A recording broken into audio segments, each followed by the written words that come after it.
Merry Christmas, Happy Holidays, Happy Hanukkah, Happy Kwanzaa. Welcome to another holiday edition of We'll See You in Hell. This podcast is part of the FANGORIA. I'm jingling my keys like jingle bells. Doesn't sound good. Sounds terrible. Yeah. This is part of the FANGORIA Podcast Network. For more information about the network, including other programs and how to follow this show and find past episodes, We'll See You in Hell, please visit fangoria.com. Now on with the show. Ho, ho, ho. It's another Christmas movie today. We do Black Christmas. This is Joe DeRosa. And I'm Patrick Walsh. Hi, gang. Joe, your heart really wasn't in that intro. It wasn't? It just sounded just like you were done. I thought it sounded okay. It wasn't merry. I know that much. But it was merry. What? I don't know. I got nothing, Pat. What do you want from me? I'm in some sort of a whiskey haze right now. I've been drinking ever since work ended last week. That's what people do. That's what the holidays are all about. It's not going to slow down at Christmas either. No. I had to struggle right now not to crack a whiskey open at 12:30 in the afternoon. Why don't you? Because I got to do a show tonight where I have a show tonight where I sing the Goddamn Comedy Jam, which is a really fun show here in L.A. And you do a set, then you sing a song. And the song I'm singing is Spirit of Radio by Rush. Okay. So I got to keep these chords loosey-goosey today. Like a karaoke version? Well, no, with a live band. Oh, okay. And they really nail it, so I want to bring it on my end. Because how does Spirit of Radio go? I know the vocals are incredibly annoying. I know that much because it's a Rush song. Begin the day with a friendly voice. Oh, yeah. And a madden unobtrusive. All right, don't blow it. Yeah, but that sounds pretty good. The only one I really know is Closer to the Heart. That's a great one. Yeah, that's their big hit. That's sort of that's not their big hit. It is. An amateur Rush listener would assume such thing. That's what makes it their big hit. Whatever the amateur listener knows, that means it's your big hit. Tom Sawyer is a bigger hit than Closer to the Heart. Tom Sawyer is a good song. Limelight, I would argue, is a bigger hit than Closer to the Heart. Well, we could look in the charts, and I think you'll find you wrong. The charts don't lie, bud. Closer to the charts. Hey, how about that? That's why, see? A lot of my friends in Missouri were deep into Rush when I was in like high school, and I just never got into it. I mean, I love it so much. They'd be like, just listen to this one song, and then like 3 hours later, they'd be like, this is the same song. You're still listening to the same song. I'm actually going to tell this story tonight at the show, but my friend Mike Robinson, who was a stand-up comic for some time, we started out together. He once described Rush as music that you do your calculus homework to. Yeah, that's about And I was right. like, that's a perfect setup. That's a perfect description of Rush. So I called him the other day and said, like, hey, man, I'm doing this show where I have to sing a Rush song. Can I say that? I'll give you credit for it, but, you know, it's just such a great description. And he was like, yeah, of course you can say it. And then he said, you know, man, it's weird. Do you actually like Rush? In all these years, I've never asked you that. And I go, I fucking love Rush. And he goes, and we're done here. I'm ready to end He's about right. 10-year friendship over it. I mean, I'm not going to go that far, but I couldn't go to a concert. I would go to a concert if I had free tickets. They're amazing. I've seen them live. They're one of the greats. That's one of the greats. I have all kinds of games that I like to play, like on a long drive, and one of them is, would you see X, artist X? Not the band X. I would always see X. I love the band X. Yeah. Would you see artist X, Y, Z, if you were given free tickets? Because like free tickets really changes the playing field. So like in Vegas, I was like, would I go see Celine Dion for free? No. No. Would I see Britney Spears? Yeah, and I did. And it was free? No, I paid for it. It was for my girlfriend. All right, let's fire it up. Black Christmas. Black Christmas. I've never seen this or the remake. The remake is shit. This is the original Karen classic. Allen? I think Karen Allen's in this. Karen Allen might be my all-time number one that I would marry other than Holly Hunter. Indiana Jones, Karen Allen's your number one of all time? Scrooged. If you're talking about, like, a wife, I'm not talking about, like... Yeah, she's lovely. Who'd you most want to, Karen. It's either Karen it, Allen too. or Margot Kidder in this. I can't remember which one it is. She went insane, Margot Kidder. I always get those two mixed up. Anyway, it's Black Christmas. It's DVD this week, guys, because we didn't have. There was no Christmas shit on Netflix again, and we wanted to do a real Christmas movie. So You did have Santa Claus. that's not a horror movie. Or is it? It should be. So get your Black Christmas ready. If you got the DVD, pause us now and get it all set up. And let's count off this play thing. We're on the home screen now of the DVD. Get your play highlighted. Here we go. 1, 2, 3, play. And it's booting. Film funding in association with Vision 4 presents. Am I correct that this was directed by Bob Clark? I've done zero research. I believe it was. Director of Porky's and A Christmas Story. I believe it was, actually, if I'm remembering correctly. Here's a bit of interesting movie trivia. Oh. I'll be the judge. It's Margot Kidder. I thought so. I didn't think it was Karen Allen. From Superman.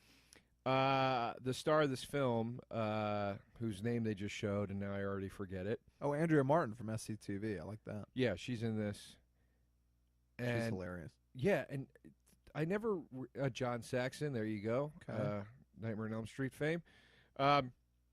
Anyway, the one of the girls in this movie was also in Romeo and Juliet. She said she met Steve Martin once.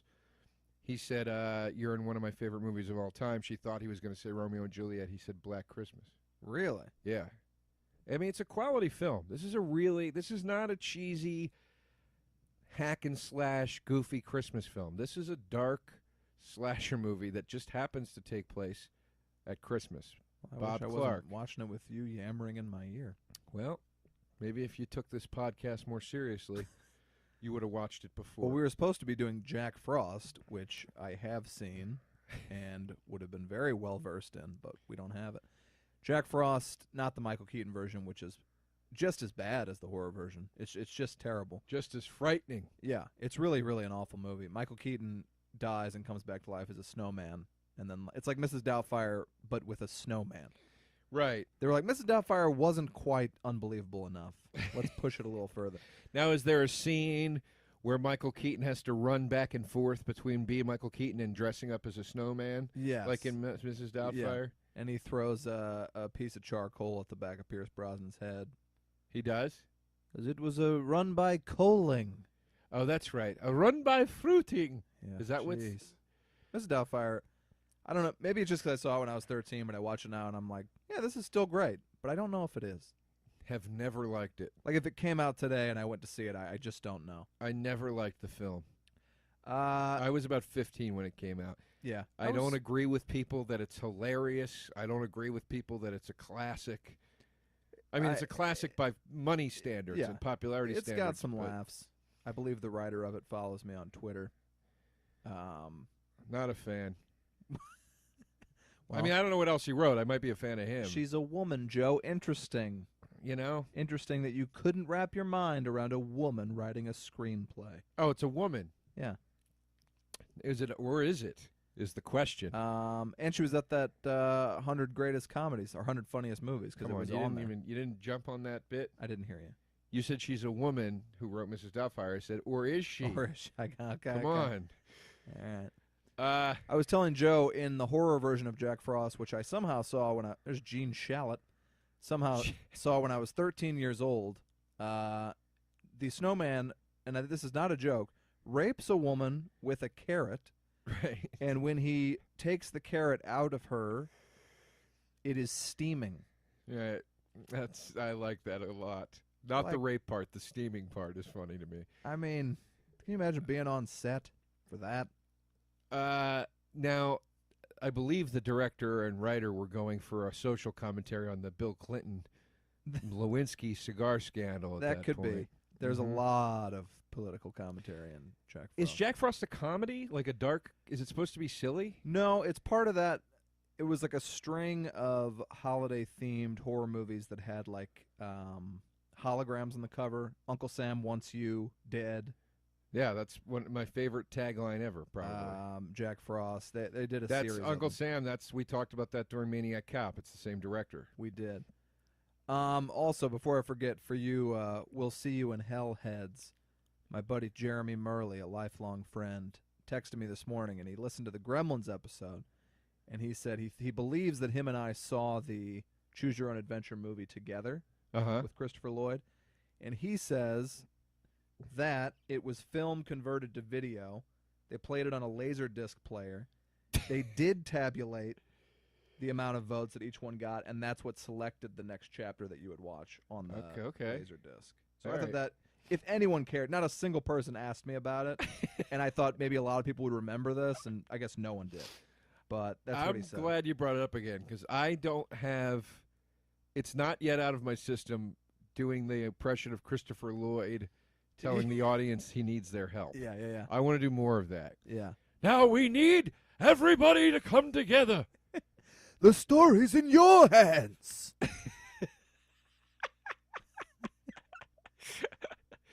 Only you can predict the outcome. It just sounds so bad. When you see Christopher Lloyd interviewed now, he only talks about like wanting to get back to like the theater. Like he's a little pretentious. He seems like a cool guy, but he seems a little like he's above film. And well, I mean, maybe that's an odd thing for the star of Piranha 3D to say. Piranha. I've never quite heard it pronounced like that. Piranha. Well, I mean, maybe he just wants to do theater again. I mean, what's pretentious about that? Does he say film is a lower medium? They're just like they're asking him about in the Back to the Future documentary, and he's like, "Oh, you know, I never wanted to return to Doc Brown. My heart at the time was on the stage. I understand people liked it, but I thought, well, why do you like it? It's just a lark." Yeah, it's not a quote, but it's just that was the gist. What kind of theater does he want to do specifically is the real question. I don't know, like Shakespeare? Oh, God. I mean, I'd rather hang myself. You know, I feel the exact same way, and I know writers aren't supposed to say that. But I don't give a shit. I went to a fucking Shakespeare in the Park 3 years ago, something like that. And it was a heavily abridged version. If somebody had come up to me with a gun, like hour two, I would have killed myself. It's just that it's so boring. It just doesn't apply to today.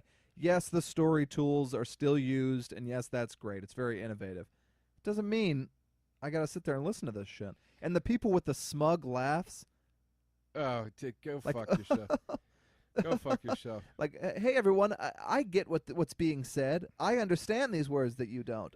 Yeah, it couldn't be further removed from anything I give a shit about. No. It's like, hey, let's go see this play. It takes place in a time period you're unfamiliar with, a culture you don't care about, a language you can't understand, and, also, it's a 3-hour poem. Yeah. Fuck you. I don't care. No. I tried, man. I tried watching. I figured the Mel Gibson version of Hamlet was probably as watered down as I was going to get Shakespeare-wise, outside of the Romeo and Juliet with John Leguizamo, yeah, and Leonardo DiCaprio. Yeah, which every girl age 20 to 35 is crazily obsessed with. Yeah, I tried. I think tried that hit both. them I all didn't at like a time either. when their loins were starting to quiver. Yeah, I didn't care for either film, but the this is do you hear this going on? Let's get to the film. Is he saying, "Let me lick your pussy"? Yeah, this guy is really. It's a really creepy. These calls are really creepy in the film. The serial Did I just killer. hear a C-bomb? I believe so. Good Lord. The serial killer in this film prank calls the women. You know who he sounds like is Scream. Yeah, he does sound like Scream, except You know that killer's in the movie Scream whose name was Jack Scream. was his name Jack Scream? Come on, Joe. I don't know. You know, I didn't. You know I we only saw do the jokes first on one. this podcast, right? Sorry. As I said, it's been steady intake Really? of booze. The character's name was Jack Scream? I don't know. Ghostface, that's his name. Yeah, I Ghostface forgot Killer. for a second. Is that where Ghostface Killer got his name? We discussed this on the podcast, and the answer is no. I think it was probably the other way around. They named the Scream Killer after Ghostface Killer the rapper. I don't know. I know he has a ghost face, and they probably started calling him that on set. Right. Wu-Tang was out in 93, I think. Yeah, that's a good Scream's point. 96. That's a good point. Thank So, anyway, the killer Extra. in this film makes very disturbing phone calls, much more disturbing than the ones in Scream. And it's a lot of heavy breathing. It's a lot of like, like noises like that. A lot of like really perverted stuff he says to them. Right. It's a pretty rough flick. It's dark. It's dark stuff. Nudity? I can't remember. I Probably. haven't seen this one in a while. It's strange that Black Christmas, which is, a slasher movie, and I assume we're about to see plenty of boobs, and then Porky's, which has just a shocking amount of nudity, full frontal nudity, and then they're like, hey, do you want to direct A Christmas Story? Like That a is year weird. later. Well, hold on. Let me look up what's his name? Bob Clark? Bob Clark. He also, speaking of Christopher Lloyd, directed a little film called Baby Geniuses, which ran him out of Hollywood. It's weird that's what did him in. He was just trying to make a nice movie for people. About babies who are geniuses. Yeah. Guy tries to do something decent. He gets run out of town. I never really understood that. Baby Geniuses makes no money, is widely considered one of the worst movies of all time, for real. And then they made Baby Geniuses 2. How do these things happen? Do they just have a lot of babies sitting around on set that can talk? I mean, it must have made money. Kim don't think it Cattrall did. was also in Baby Geniuses, by the way. Kim Cattrall's also in Porky's Full Frontal as well. Really? She's the woman who, barks when she orgasms. Super Babies, Baby Geniuses 2 was his second to last movie. Do you want to know what his last movie was? I do. The Karate Dog. Oh, Bob. Bobby. Before that, a young Haley Joel Osment appeared in I'll Remember April. Catch a Falling Star. Can you imagine you're at a dinner party?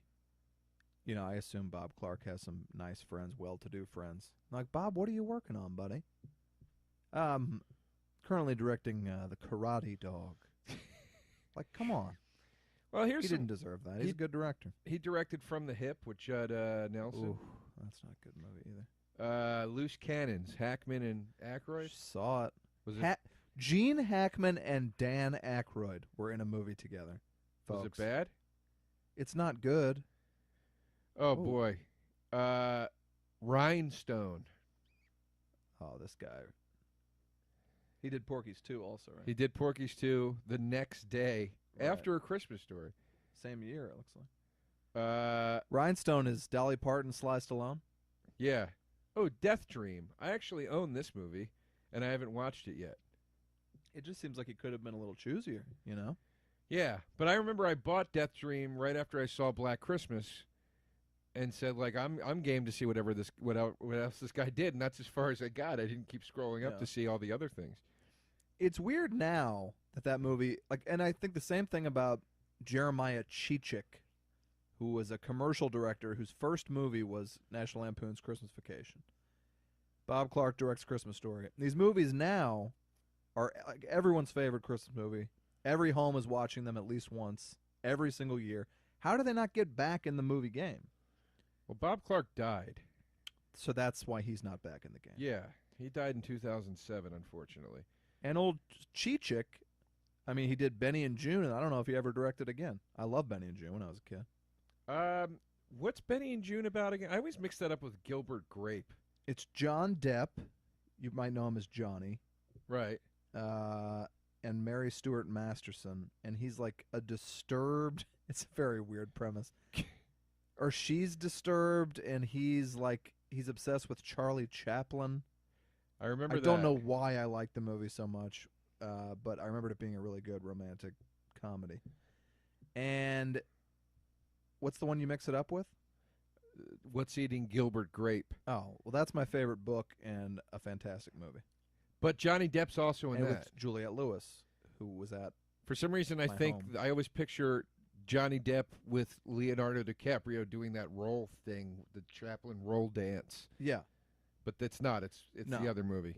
And DiCaprio is the handicapped kid and Gilbert Grape. Your boy Chichik is still in the game. He's directing a lot of television. Oh, good. Any big shows? That's where they go now. TV. Rogue, South of Hell, Criminal Minds. You know, All right. these are your mainstream fare. Good for Heart you, of Chief. Dixie, Chuck. The Glades. Yeah, he did a lot at Warehouse 13. Yeah, he's All right. I'm glad to hear it. Burn Notice, 8 episodes. Gossip Girl. I mentioned Juliette Lewis. I haven't shared the story on the podcast. I had a birthday housewarming party about a year ago, and I say it's going to start at 8 o'clock, but you assume nobody will show up till 9:30. Sure. So I got a bar and a bartender, and I'm getting everything set up, and my girlfriend's still like getting dressed and stuff, and the doorbell rings, and I'm like, oh, geez, which one of my nerd friends showed up at 8 sharp? And I open the door, and I'm face to face with Academy Award nominated actress Juliette Lewis, who, no shit, and I am not just saying this because she came to my home, has always been one of my very favorite actresses, and I'll see anything she does, and I love her, always have. Been like, I've had a weird kind of creepy thing for her back in the Christmas Vacation days, also in the Cape Fear days, of course. She's just standing there. I didn't know what was happening. There was no even like alcohol out. I was mortified, and I realized she's dating a buddy of mine who was there early. So I'm like, hey guys, come on in. There's not a single person here, and they were both kind of like a little awkward. I give them the tour of the house. It's fine. Juliette Lewis makes a beeline for this Martin Scorsese book I have and opens it to Cape Fear, a movie that she was in. Right, yeah. So she's sitting on the couch, like, reading about Cape Fear, and I just thought that was kind of nuts, that she walks into someone's home and is like, ooh, there's something about me here. Not that she's a narcissist or something. I don't know. Most actors are. That's kind of weird, though. But I was like, yeah, that's a little weird. So cut to 10 drinks and 3 hours later, and there's a lot of people at my house, and it's really loud and busy. And some buddies of mine are over, and we're standing at the top of the staircase, and I start saying to them, I go, hey, it's the craziest thing, but Juliette Lewis was here earlier. They're like, oh, my God, that's crazy. I go, yeah, she came in, she made a beeline for this book, opened it to Cape Fear.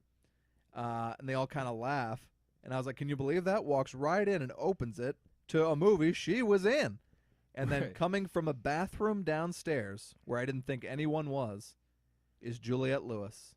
Oh, and she boy. goes, oh, you guys are talking about me? Oh, boy. How high and paranoid are you at this point? I'm high and drunk.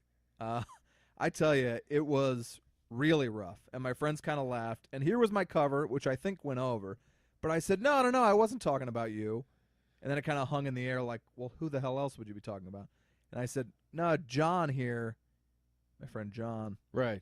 His daughter, when she was at the house, daughter's never been to my house, went right for the book and was reading about all this violent shit. Right. And that's what we were talking about. And she goes, oh, okay. She seemed totally fine with it. She knew I was lying, I think. Why I would even attempt such a desperate lie, I don't know. This is what I would have done. I would have said, no. I was talking about the time Julia Roberts was here. That's what I would have done. Yeah. It was pretty bad, but she was a cool lady. She was delightful. I immediately was like, is the music cool enough? Like when she walked in, I was like, do I need to put on cooler music? Do I need to do this? It's very nerve-wracking. What did she say? No, I didn't ask her. I was thinking these things in my head. Oh, I like thought a you were paranoid asking freak. Her. You should have asked her. That would have been a good little conversation piece. Yeah. That was honestly, for me, when the first time I ever had a birthday party at a dive bar here in L.A., and old Rob McElhaney from It's Always Sunny showed up. Yeah. I was just texting with him. He showed up with two the Churnin' boys, two of my writers' friends that write on the show, and my buddy Bill Burr. And I saw the Churnins, and I was like, hey, you guys made it. And then I saw Bill, and I was like, hey, you guys made it. And then I turned, and there was a guy, and he's like, hi, I'm Rob. Yeah. And I was literally shaking. I was so excited to meet him because I love the show so much. He's kind of like when you met me, a former writer for the show. You felt the same way, I'd imagine. Yeah, except without the shaking or excitement.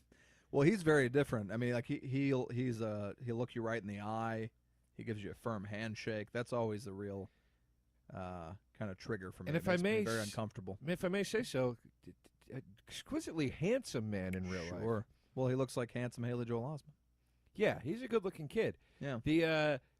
And turned out we had a mutual close friend, Okay. a guy that I grew up with that he ended up going to high school with and was good friends with, and we talked all about it. Our mutual friend Bill Graham, Okay. and we had a lot to bond on. It was very nice. Yeah, he's a good guy. And then he left, and that was it. Didn't embarrass myself with some insulting story about him at the top of the stairs. Just appreciated his presence. I did make her laugh, though. We were in my bedroom, and I was Whoa! I was like, don't say this is where the magic happens. Don't say this is where the magic happens. Don't say this is where the magic happens. And then her boyfriend goes, I guess this is where the magic happens. And I was like, okay, you took that one. I should have said it because she laughed. And then I go, yeah. She goes, your bed's the perfect height, by the way. Just so you know. And like patted the bed. She was like, your bed's a perfect height. What the hell does that mean? I don't know, Joe. That's whore talk as far as I'm concerned. No. And I said, well, if you like that, let me just drop another nugget on you. She's a Tempur-Pedic. And she laughed. And I came in my pants. Look, it's hard. It's hard to be funny when you're sweating as much as I was sweating. I hear you. Look, I bombed once in front of Inspector Deck from Wu-Tang Clan. Sure. And he left. Sure. Left the show. Which that hurt. But Yeah. now he follows me, and we follow each other on Twitter. And Deck, if you're listening, I'd like to say you're my favorite of the Wu-Tang Clan. Yeah. I mean that sincerely. We've come a long way. Maybe one day we'll meet. McElhenney always talks about he was cast as the lead in Tigerland, which was the movie that completely broke Colin Farrell. Uh-huh. And he got the role, and it was like the part every young actor wanted. And then like 2 days before shooting, they were like, we found this guy Colin Farrell, and he's going to play the part. So he was devastated. Then he gets cast in Wonder Boys as Katie Holmes' boyfriend, which was like the fourth lead of the movie or something. And if you've seen Wonder Boys, which is a great movie with Michael Douglas, you'll know there's no Katie Holmes' boyfriend character because he goes to the premiere of this thing, and they completely cut out his like 45-page story. Completely cut out of the movie. And that's what got us Always Sunny, basically, because he's like, I'm not getting in there as an actor. I got to do it on my own. Very inspiring tale. Oh, my God. Yeah. That's a very heartbreaking story. Well, until you realize that he's created a show that's been on the air for 12 years and is about to direct a major motion picture. Ooh, what's he directing? Are you allowed to talk about it? It was announced in the trades. He came up with like an E.T. style story, like a family adventure that he's going to direct, and it's like a massive budget, and yeah, pretty exciting. That's great. Or, certainly a bigger budget than Always Sunny. Congrats to Rob McElhenney. Congrats as always. Now, can we call him a friend of the podcast since you're friends with him? I know he's never listened to it, but yeah, we can call him that. I'm a huge fan of that show. I just watched the Christmas special yesterday. I was a writer there at that time. I watch it every Christmas. It's pretty good. Lamborghini Countach. Yeah, it's the best. He and Dennis really. I mean, everybody hits a home run in that episode, but he and Dennis. Well, I DeVito find shine oiled up coming out of particularly. the couch is pretty spectacular. Also, DeVito's choice to make grunt noises in almost every scene, like when he's trying to get out of the Countach, he's just going, "Wah, wah, wah, wah." And then he does it again when they put the fog in. He thinks it's when they're going to do the ghost thing, and he thinks it's a fire. Yeah, I remember shooting that because they had Huddleston, who was the actual Lebowski. Yeah, I know. But they shot that thing where they blasted him back with the power of wind or whatever. It The was kind snow of machine. a crazy shot. They did it in like slow motion, so they had to keep doing it over and over. Dennis goes over in a way where it's like, how did he not just break his neck? Yeah, it looked pretty painful to me. Yeah. Is there a story here? Yeah, What? this chick's going to get an abortion. That was kind of a big thing in these movies. Like Caddyshack has that whole abortion subplot. Yeah. Well, these women needed to be more careful back then. Caddyshack, man. I guess they thought they needed to target the fucking youth market. But man, when they cut back to Danny and his girlfriend, it's just death. It's just death. For a movie to be that funny and then also just not realize that no one gave a shit about that story. There is just zero. I forgot it was even a story in the movie till you just said it. Wait a minute. Is there a David Huddleston story here? No, he was on set. That's it? I don't have a story. He was nice. He seemed kind of with it. He was in Blazing Saddles as well. Kind of. Was he a little out of it? well, kind of with it would imply kind of not with it, but he was doing all right. He's probably 75 years old. Oh, good. Yeah. That's good. All right. Well, good. I think he's very funny in that episode. Sure, me too. I like at the end in the graveyard where Dennis is like, "You are useless. You bring nothing to the table." Just screaming at him because he's not grasping the idea of playing a ghost in their like play. Right. Great show. It is. I love it. I really do love it. Folks, welcome back to this commentary on It's Always Sunny in Philadelphia. Look at that shot right there. I don't think we've ever talked about a movie less than this one. You say that almost every week. I really do. And the Leprechaun was the least we've talked about anything. Mm-hmm. Well, I mean, Black Christmas. It's a great. It truly is a film. I think there's a difference between a movie and a film, and I think this is truly a film. And I think this is a very well done film. That being said, it is a slasher movie, so it's a little. There's a little less need to pay attention to every detail. We kind of know what's going to go down here. Girls are going to get murdered. There's going to be a little loose tit shown. Well, this girl's already in the robe. Like, she should have been putting it on as she came down the stairs. This is the girl from Romeo and Juliet. I forget her name. I mean, Olivia Hussey. Strikingly beautiful. What else was she in? My bedroom. Olivia Hussey. I told her, that last name is one letter off for being a perfect word. Oh, why not just go with Hussey, like a slut? Because pussy, I was doing I know. Pussy thing. This is why we don't have girls with us here. We have a dog sitting between us. Yeah, but the dog is sucking our dicks. Both of our dicks. Yeah, we can both fit our dicks into a dog's mouth. Wide dog. Joe, I wanted to ask you, did you finish watching Trumbo, which I consider one of the worst movies of the year? Couldn't get through it. And it was sent to me as an Academy Awards for my consideration. Couldn't get through it. Got about 35 minutes in. Couldn't get through it. It's so bad, folks, and it's gotten really good reviews. I don't understand. Every character that walks in announces their name and occupation. That's how lazy it is. Did I already talk about this on here? Yeah, I don't remember. They'll be like, "Hi, I'm Otto Preminger, the film director," is how a character will enter a scene. Listen, the thing that bothered me most, and I said this to my friend that I was watching it with, I go, the dialogue in this is written like it's a movie from the 50s and not a movie that takes place in the 50s. Yeah. It's really corny. This is where we shut it off. His daughter goes, "Daddy, are you a communist?" And the girl, my friend, she yelled, "I can't take it, turn it off." Yeah. That was the breaking point. Yeah. And then they did the thing. I hate when movies do this. You got a guy playing John Wayne. You got a guy playing Otto Preminger. Yeah. You got a guy playing Dalton Trumbo. Don't then splice in real footage of Ronald Reagan. Get a guy to play Ronald Reagan. Pick what you're going to do. Exactly. Yeah. Then they also had, Kirk Douglas. You didn't even get to Kirk Douglas. But he comes in, and I'm pretty sure they were switching back and forth between actual Douglas footage and the actor. That was a real botch job. Then you got John Goodman comes in screaming about how much pussy he gets. And you're like, what movie am I watching now? What is his role in it? He's playing his exact same Argo character. I think they used the same set, the same office with movie posters that he was in Argo. Right. I think they just rolled over the same set.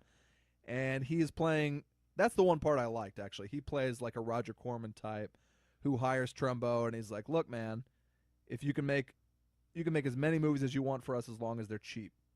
So then he keeps giving him scripts, and Goodman's like, "Nah, needs more tits, needs more this, needs more that." And then he winds up asking if he can write a really great small budget movie for them, and it winds up becoming an Oscar thing. That stuff is cool. That's Johnny Got His Gun. No, I don't remember what it was. Because he wrote and directed that film. It was something about a boy. Was it about a boy? It was about a boy, the Hugh Grant movie. Way ahead of its time. We also, what other screeners do we watch for the big Oscar movies? We watched Carol, which was a 50s set lesbian love story that I very much enjoyed. We almost went for Carol, but we went for Trumbo instead. Carol's a slow burn. It's just like a perfect looking movie. Like every shot looks like your screensaver here. Actually, it looks like a Norman Rockwell 50s. Very nice. magazine cover. It's really great. I peeped that Spotlight film. I really like Spotlight. It was terrific. I said if Mark Ruffalo doesn't get nominated for an Academy Award, there's no justice in this world. Well, he should have won for Foxcatcher. As good He as he is should in have. Spotlight, he was better in Foxcatcher. He's doing a slightly different version of the same character. I think he's better in Spotlight. All right, well, let's fight about it. I mean, down to the weird way he speaks in it. Yeah. Every part of it, it's like, yeah, this guy is. I know this guy. This is like the anxious guy that I know. Yeah. That's how he was in You Can Count on Me, which I think he got nominated for. He was incredible in that movie. Incredible. They were calling him the next Brando. Yeah. I wouldn't argue it. He just kind of keeps on acting. He's in like 3 movies a year. Some are good, some are bad. It's great. It always made me mad in The Kids Are All Right that he gets the sort of shit end of the stick at the end of the movie. What happens to him? I forget. Well, it's about it's who plays the couple in it? Julianne Moore and Moore Annette Bening. and Annette Bening, and then Julianne Moore has the affair with Mark Ruffalo. Yeah. But then she kind of gets forgiven, and he just gets like ostracized. Oh yeah. It kind of always bummed me out. I felt like it was confusing for everybody. I'm sure he's fine. That's the only movie I remember them like trying to sell Ruffalo as like a heartthrob. They kind of stopped doing that. Well, he's a sexy man, All right, Joe. good-looking guy. Yeah. I think. I agree. You're going to come on here and kick the guy down. I don't know, right? Tried watching Phantom Menace the other night. I got about 10 minutes in. I prefer Phantom Men to Attack of the Seas. Ooh, that's rough. I like Attack of the Clones. I like from the point in Attack of the Clones where he kills the Sand People on. I really enjoy. The first half has got some difficult stuff for me in it. I like the Jango Fett scenes. Phantom Menace to me looks a little more like an actual Star Wars movie. It's not too carried away yet with the CGI. Right. But I enjoy that whole opening sequence where the Jedi have to bust out of the Trade Federation planet or ship, and I like when they go down into the underwater city, and I like the lightsaber battle at the end very much. Okay. Pod race is pretty cool. I'm still gonna watch them before this weekend when the movie comes out. I don't need to watch them again. I've seen those movies. I saw each one 7 times in the theater. Oh, the prequels. Yeah. Holy shit, Joe. And Crystal Skull 7 times. I don't even know what to say. Folks, Joe got in a fight with some guy the other night about Kingdom of the Crystal Skull. That was one of the more heated arguments I've ever witnessed up close in person. And I saw both sides. He was being a complete jackass about it. He was being very smug and annoying. He was, right? And he's also like, all your point was, which I completely agree with, Joe, was like, yeah, it's not perfect. Yeah, there's stupid shit in it. But you can't say it's one of the worst movies ever made. And he's like, No. I think it's the worst movie ever made. It is. It's the worst movie ever made. Absurd thing. And he wouldn't back down on on it. stage. Come on. Huh? It was really obnoxious. I have a bit about And then he this on left stage. seconds after the argument. I think it kind of drove him to leave. Well, the part that was driving me nuts was he kept saying, Bill warned me about bringing this up with you. So why'd he do It's it? like, well, then why'd you bring it up? Yeah. You know, I'm 7 whiskeys in. You know, it's like bringing up my parents' divorce or something. My parents aren't divorced. I'm just saying, Right. for example. Right. You know, how do you want me to react to this? Yeah, that really bothers me. I have a joke in my act about how people, it's called Defending George Lucas, and it's about how people say Phantom Menace and Kingdom of the Crystal Skull are the worst movies they've ever seen. It's such an absurd premise. Right. It's so insanely absurd. And his Pauly Shore's got like 8 movies under his belt easily, and Right. you're gonna say those are technically better. It's fucking ridiculous. Son-in-law isn't bad. But I think like what he was trying to say and not saying well was like, because the other movies are so great, the fourth one has to be way better than your average movie. It's just a stupid argument. And yeah, it's Stupid. It's not really a great argument. That's that classic nerd. And I hated Crystal Skull. That's that classic nerd argument. My friend Jared doesn't like the movie, but Logan? yeah, but Yeah. he always talks about how like It's a good point. He talks about like the nerd argument where he's like, oh, I'm sorry, was the movie not what you had in your head? Right. You know, and it's like that to me is like what it is with that movie. It's just like, oh, it wasn't made the way you thought it needed to be made. Like, yeah, okay. You know, I just bought the sequel to The Dark Knight Returns, Frank Miller's classic graphic novel, The Dark Knight Returns. The third one is the first issue. The third part of the trilogy was just released. So I said, I never read the second one because it got such bad reviews, and everybody said it sucked so bad. And then I was talking to my friend the other day, and he goes, it's good, man. It's not the first one, but it's good. It's worth reading. There's cool stuff. And I was like, you know what? This is exactly what happens. People are like, oh, it needs to be lightning in a bottle again. Shut up. Yeah. You go write something. Yeah, people will do that to, they'll be like, why would you watch, like we always bring up Norbit. Why would you sit and watch Norbit? What's wrong with you? And I'm like, because I'd like to decide if I think something's good or bad on my own. Norbit has a lot bigger laughs or more laughs than most comedies, unfortunately. I love Norbit. It's I watched the fucking Ridiculous hilarious. 6. Yeah, I mean it's racist certainly. I watched the Ridiculous 6 this weekend, the Adam Sandler movie, and everyone's like, same thing, worst movie ever. Adam Sandler is murdering comedy, worst film of all time. And all I ever do every time is I'm like, okay, there's 25 people in this movie that I think are funny. And Adam Sandler has been in some really funny movies. Long time ago, but I'm going to sit down and watch this.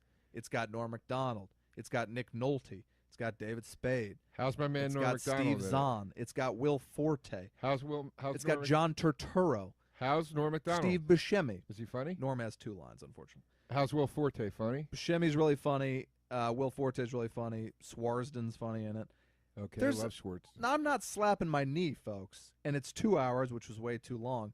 But there's a scene, like John Turturro plays the guy who's inventing baseball, and it's really if it was a UCB sketch, people would be jizzing all over it, or an SNL sketch. Right. John Turturro has nothing to do with the movie. He's creating baseball, and basically he keeps changing the rules to suit him. So he says there's 2 strikes apiece.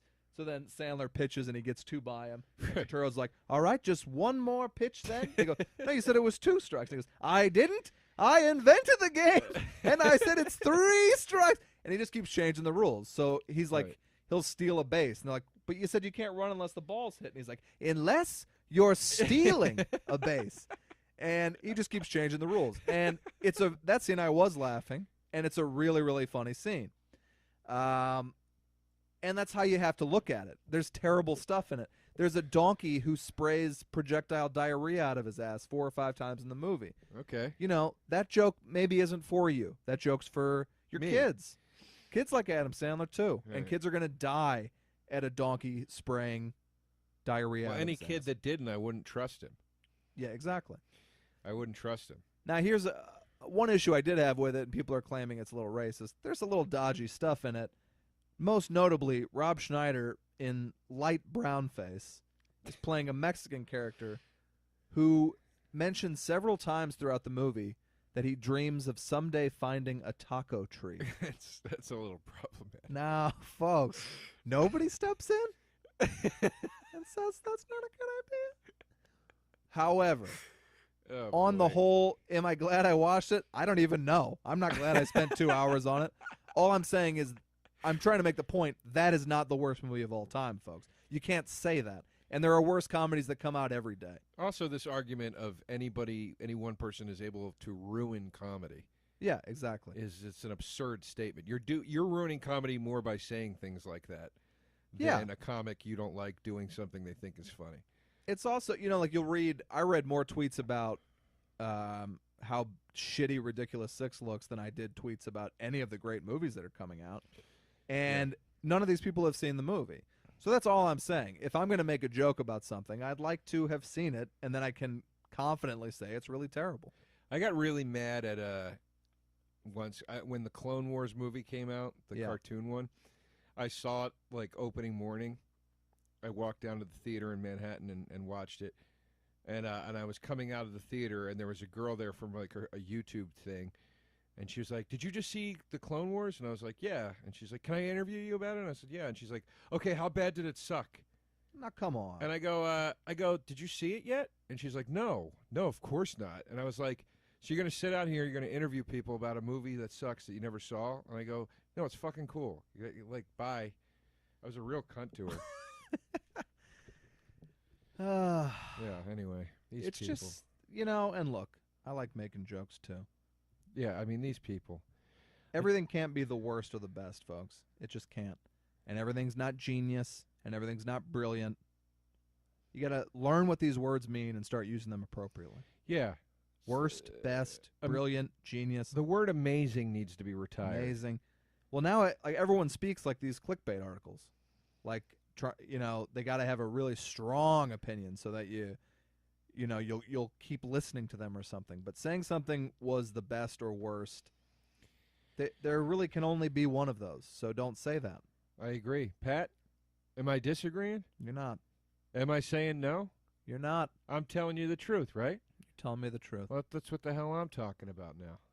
You know what I mean? When it's like, you won't believe these crazy facts we found from the set of Uncle Buck. And you're like, no, I'll believe them. Like, one of the facts is that Macaulay Culkin's in it. Yeah, I believe it. I know. I've seen it. Well, the things I hate are 10 ways the girl from The Big Bang Theory is a problem. And then you read the article and it's like, yeah, it's like, you mean problematic, like for feminism or something?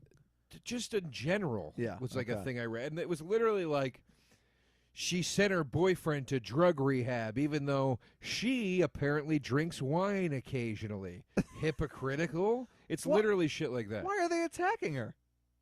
They attack everybody. What has she done? These are pig people. Yeah. Let me just say this. If you're part of the press, you're probably a pig piece of shit. Nowadays. You may not have always wanted to be, but by now you are. You're most likely a pig piece of shit.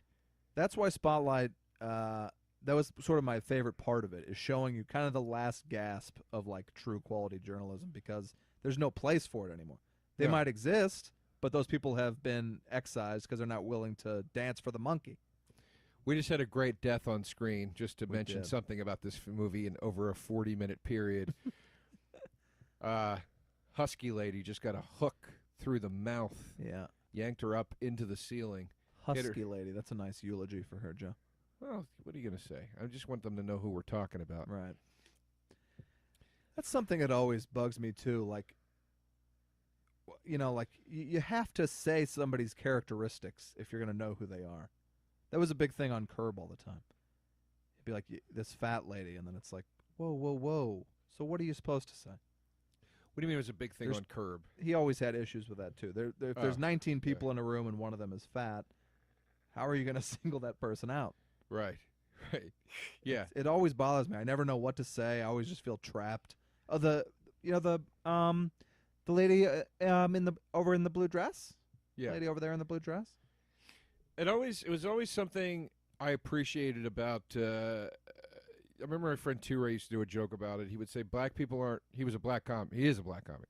He'd say black people aren't racist. They're just more honest than white people. Yeah. And he'd be like, because a black dude will be like, hey man, you seen John? John, the fucking white boy. Right. Right. And I always appreciated that, like, the most about starting in a black room. Look, I'm like stuttering right now over it. It's like somehow it's going to be race. It's not. I'm saying like a nice thing. Like, I was a white guy. I started in a black room in a black neighborhood, and it was a different culture that I hadn't experienced fully up until that point. And I really enjoyed like the honesty aspect or the candid aspect in the dialogue, right? Because I hadn't seen it in the suburbs. It was very. It was very sort of, polite, and you don't say certain things and whatever. And, that's why I always thought it was weird, like, when I started to do different types of rooms in comedy and started to hear, like, the arguments about, like, women or for women, and that comedy was unfair to women. Because I found that in the black circuit, the female comics were, like, the most celebrated. Right. And also, they would just be like, go fuck yourself and not take any shit, I get that too. I also get that, like, I'm not saying it's wrong. I'm not the kind of person who can be like, go fuck yourself either. And like, Sure. you shouldn't have to be. If you can be funny you and don't like have to be. kind of quiet and reserved. Yeah, I'm not saying that sexism doesn't exist. I'm just saying it was a new thing for me to experience when I got into other types of rooms. Yes. So anyway, we're at a time now where if I go to a party, I almost don't know any topic that is okay to discuss. It feels like, like in the Los Feliz area, it's of California. Let's tricky. People know where we are. Los in California, Angeles. yeah. But I always hear people like really arguing about something, and I'm like, what in God's name are you doing? Like we're all doing our best, aren't we? And is anyone really out to like leave the house and like really get in your face and offend somebody? I don't think so. And this is what happens when you can't discuss real issues or have real debates anymore. You end up drunk at a bar screaming at somebody about the fourth Indiana Jones movie. Because it's your rage is all impacted and it comes out at an inappropriate time. It's the only thing you can fight about anymore. Yeah. It's a shame. It is. It's a shame. The art of conversation. Am I right, Walsh? You are, Joe. But I think we're proving week in and week out that art is still alive and well. I just saw the timer on the VCR. I mean, on the DVD. I heard you. The timer on the DVD player. We're at the 45-minute mark. I mean, I was ready to fall asleep about 15, 20 minutes ago. Not because of the movie or you. I thought we were going to be at about 90 minutes. Sure. I was just about to say, I think we're creeping up on the end here. And unless it's an hour-long movie. What if it's a 2-hour movie, Joe? We need more of those. We need more hour-long movies. What is this bullshit? Well, I like 90 minutes. A tight 90. Look, I like a tight 90 too, but I'd love an hour. Yeah. Well, that'll never happen. They can't release that. Why? They'll actually criticize it, like that movie Grandma with Lily Tomlin. They'll criticize the running time. They should have criticized everything else about that movie. Oh, but it was 78 minutes, and they're like, "Is this even count as a feature film? This is like a pilot for Netflix or something."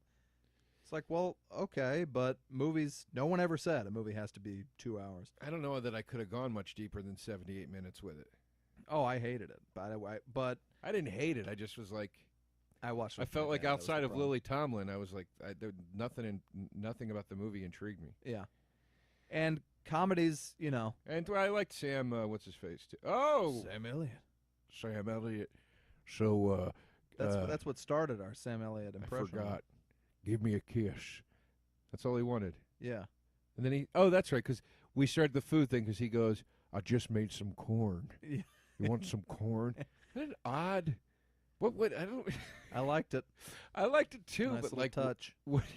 He was the only one in the movie who felt like an actual person to me. I thought Lily Tomlin was great in it. All right, Joe.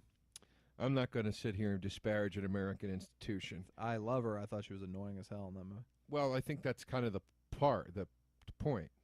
Yeah. She's not supposed to be a wholly likable character. She's supposed to be somebody that's a little grating.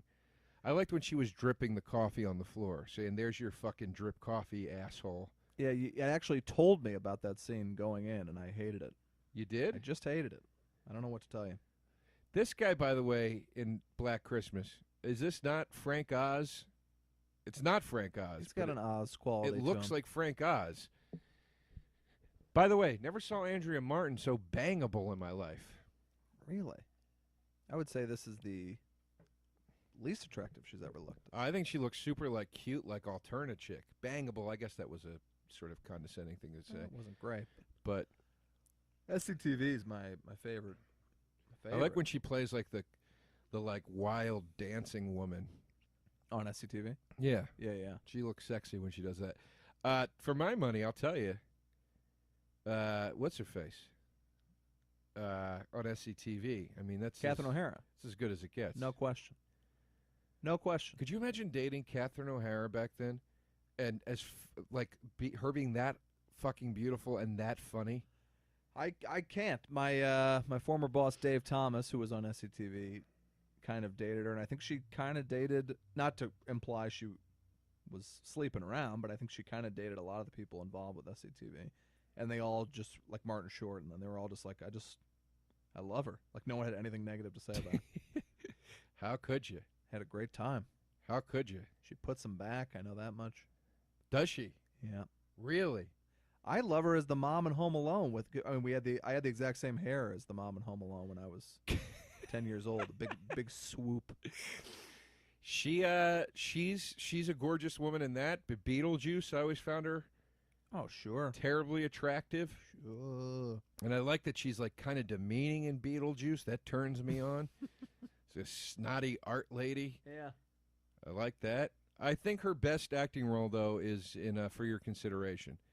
I think she hits a fucking grand slam in that movie. She's rough in that movie. That's a rough part and a pretty rough movie. She's great. It's probably my least favorite of his, even though I do like it, and she was definitely the strong suit for sure. It's my favorite of the guesties. They talked about nominating her for that. It came up a lot, and I know the reason she didn't is because every actress was like, that's hitting way too close to home.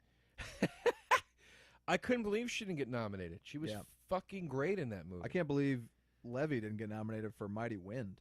I thought Eugene Levy was incredible in A Mighty Wind. Yeah, Levy's great. Brought me to tears. Levy's great in it. In a comedy. He's great in it.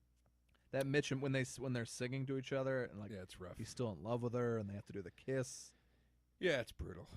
It's a brutal film. But yeah, For Your Consideration is my favorite Christopher Guest movie, and my favorite Christopher Guest character is probably, I always forget the guy's name. Corky St. Clair? Waiting for God? No. It's in For Your Consideration. Really? You like that a lot more than I did. The guy that plays like the backer, and the producer. Yeah. Who's like, I know who you mean.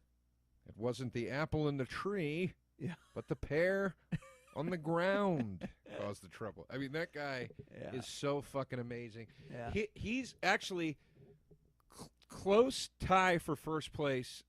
Other favorite guest character is that guy in Best in Show, playing Michael McKean's boyfriend. His name is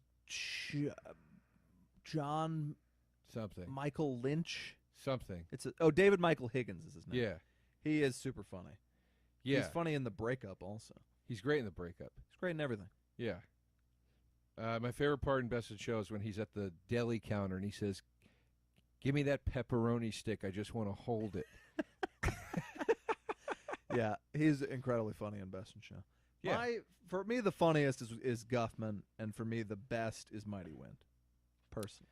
You didn't ask, but I'm telling. I don't mind hearing it. I love Guffman. Guffman is a close second place for me. Parker Posey and Guffman. Yeah, she's great. She's great. Willard but and I all think of them. Posey is better in Best in Show. I agree with you. But my favorite part is when she's trying to find that Busy Bee toy for her dog. Yeah, that's. And the guy holds up the black and yellow fish, Right. and she goes, "This is the least like a bee of any of them!" Like screams in his face. That adult braces. Entire sequence gives me anxiety. Yeah. Like I can't tell you. Yeah. It makes me so uncomfortable. Fred Willard in Mighty Wind talking about the show he was on. Fred, hey, what happened? Yeah, Fred Willard in Mighty Wind is fantastic. Fred Willard in everything is fantastic. Yeah. To me, his shining performance is Guffman. He was and the announcer in Best in Show. Announcer in Best in Show went after her like she was made out of ham. Him and O'Hara as the couple in the swish pantsuits. It's amazing. Yeah. Hey Doc, give her some caramels. Future customer. No, I'm kidding. Yeah. I mean, he's so good. He's so fucking good. I also love in Best in Show where he goes on about the Basset Hound, how he wants to put the pipe in its mouth, and the Sherlock Holmes hat, as like it's the most original idea that anybody's ever had. Yeah. And then they had a perfect straight man who just sits there, looking disgusted with him. Just great. Jane Lynch, Best in Show, home run. Yeah, her and Coolidge. My favorite. And Coolidge, yes. Coolidge is when they all say they're going to do a hum in Mighty Wind to honor the guy who died. It was like, I always remember he had the sweetest hum, and I'd like to ask for a quick moment where we all just hum in honor of the late, great, whatever his name is. And they all are going, and humming. And then it goes around to Coolidge, and she's going like, like with her like face contorted like an alien of some kind. Real funny. I love it.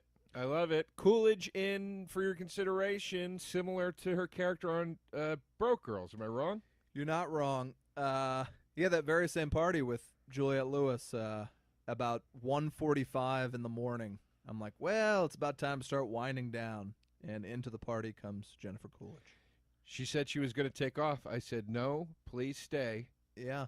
And we had a nice little drank quite a bit of whiskey with bonus her hour at the party. Yeah, on your couch. Yeah, a lot of drinking. I'll be honest. I was going to try to put some moves on Coolidge. She's a single woman. I couldn't breach it. I was just too nervous. It was making me too nervous. She is just such an incredible delight to be around. I had a great time talking to her. I loved her. Yeah. I loved her presence. Yeah. She can make, she can make just any line that you have funny. Lines that you don't think are funny, she makes funny. That's how Julia Louis-Dreyfus got Seinfeld. Did you know that? Well, I've seen all the stuff, so probably. Well, Seinfeld said he wanted her to read for Elaine, and he said he remembered her from SNL, and he said he knew that she could make she knew how to deliver any line you gave her. Did you know that Rosie O'Donnell nearly got that role? Of Elaine? Rosie O'Donnell was That's interesting. Definitely in the mix. Like she was down to the final that could have been three. funny. That could have been very funny. Because Larry and her are friends. I think that could have been funny. I think it would have been too much like having two Georges, though. Rosie O'Donnell would have ruined the show. It wouldn't have been a hit. Would have ruined it? I'm going to grab a drink. Be right back. Keep talking. I don't think she would have ruined it. I think it wouldn't have been 10 seasons. I don't know. Seasons. I mean, I think they had a nice dynamic with what they went with. Yeah. But I like a Rosie O'Donnell. Let me for a moment as Pat's gone. Pat, take your time. I mean, the guy's leaving the podcast to get a drink. He's stopping and reading things as he leaves the room. My favorite Rosie O'Donnell film is a little picture called A League of Their Own. I'm sure all of you are familiar with that film. Tom Cruise. Hey, let's imagine A League of Their Own with Tom Cruise. Tom Hanks in that movie. It might be the funniest Tom Hanks role ever created, and it's his last. I think it's kind of his last tried and true comedy. After that, I think he did Sleepless in Seattle, and then other than that, he did he's done some stuff that had humor in it, like The Terminal, but he hasn't done an out and out comedy since then, and it's just God, he's so funny in that movie. I want Tom Hanks to do a comedy again so bad. I'm happy Murray is finally back, kind of doing straight comedy again. What are you referring to? Rock the Casbah? Look, I heard it wasn't great, but I'm just glad that he was kind of back doing a Bill Murray thing again. Like that, he's great in these dramatic roles, but I was just happy to see him back doing something like that again. Here's what it is. Even a Murray Christmas. I appreciate I didn't like it, but I appreciate it that he was trying to be funny again. Here's the problem. He wasn't trying that hard in A Murray Christmas, which I did kind of enjoy. Got nominated but for a not fucking in a comedy way. Emmy, I think. Well, sure it did. Here's what happens, Joe. Here's what's wrong with the entertainment business. These people start forgetting about anything else and just focusing on these meaningless awards. They get all wrapped up in it. Maybe they got a friend or a couple friends who are like, "Oh, I'm nominated for whatever the fuck," and they start thinking, "Oh, I got to get me some of that." So then they abandon their true, pure gifts and start doing things that aren't even in their comfort zone, and they won't stop until they get that Oscar. So they take roles that they shouldn't be doing. I just watched The Big Short, which I liked. Right. I thought it was I saw a review that said it was the movie Wolf of Wall Street wanted to be. Okay. It is such a watered-down version of Wolf of Wall Street. Now, I hated Wolf of Wall Street. Did you? I hated it. Oh, I didn't even know what to say I thought it about was that. just a completely masturbatory, jumbled mess of shit. I hated it. I think almost intentionally, because it was about the excess Look, of that lifestyle. I appreciated aspects of it, but I think I've said this before, possibly on this podcast. I don't need a 5-minute improv scene where I'm supposed to believe that these economic geniuses are too stupid to understand you're not allowed to throw little people. It's stupid. I'm not saying they didn't have the dwarf throwing contest, Sure. but I'm saying having Jonah Hill sit there I heard you just can't look them in the eye because they get angry. It's really? Come on, I don't need this shit. Like, give me I- the fucking movie look, I want to see here. I had forgotten about the midget tossing. I'll agree with you on that. But I would have only shaved maybe 20 minutes off of Wolf of Wall Street, and I still would have wanted to see those deleted scenes. I saw that 3 times in the theater. I'll watch it again. I loved it. My point is, The Big Short was a movie very clearly modeled after Wolf of Wall Street. You know that in the pitch it was like, this is Wolf of Wall Street about the housing market. Right. So I really hate when I see a review like that where they're like, this is what, come on. All right. Anyway, my point is, Steve Carell is playing a role in this movie that he's not right for. Now, I heard he was great in it. And, well, yeah, people rave and they encourage them and they keep doing it. I don't think he's right for the part. Why I is don't that? think anyone was really right for their part. By the end, I started to like Steve Carell. Well, why don't you think he was right for the part? He just... I can't even really put my finger on it. From the second I saw him, he's wearing like a bad toupee. I'm like, you can't have Steve Carell in a bad toupee playing a serious role. Right. You can't do that. Because you're gonna think it's supposed to be funny. Right. So for like 90 minutes of this 2-hour movie, I'm just kind of like, it's like a sketch with no jokes. And it's not supposed to be. It's a drama. Right. And then at the end, I kind of started buying his character a little more. I thought Gosling was pretty good in it. It was a solid movie. I liked it. But it's like Will Ferrell doing these indie movies that he'll do. And what it boils down to is we're not going to get these great comedic movies that these people should be making with their prime years. Who am I to tell these people what to do? But like Jim Carrey started doing it immediately. Like I saw Ace Ventura, I was like, this is the craziest thing I've ever seen. This guy is doing things I have never seen before. Right. And within about 3 years' time, he's doing movies trying to get an Oscar. He's Well, doing The Majestic. The problem is it always starts good and then tapers off. Because nobody would argue that Jim Carrey wasn't brilliant Yeah. in Man on the Moon. Nobody would ever say Steve Carell wasn't brilliant in Foxcatcher. Of course. Nobody they would can get it right. Don't Right, get me but wrong. I'm saying like it's to me it's like when they keep doing. I think Will Ferrell does a good balance of it, like where he'll do like a couple ridiculous movies and then he'll do an indie thing, and I'm like, all right, the guy wants to, you got to cleanse yourself and do the stuff you want to do too. Yeah. It's also too. It's And he's never bad in those movies. It's just those movies are never that well done. Like they're just never great movies. Yeah. But I liked him a lot in that movie where he played like the angry guy that was selling all his that had to like live on his lawn or something. Everything must go. Um, It was all right. I mean, but the movie itself wasn't great, but he was good in it.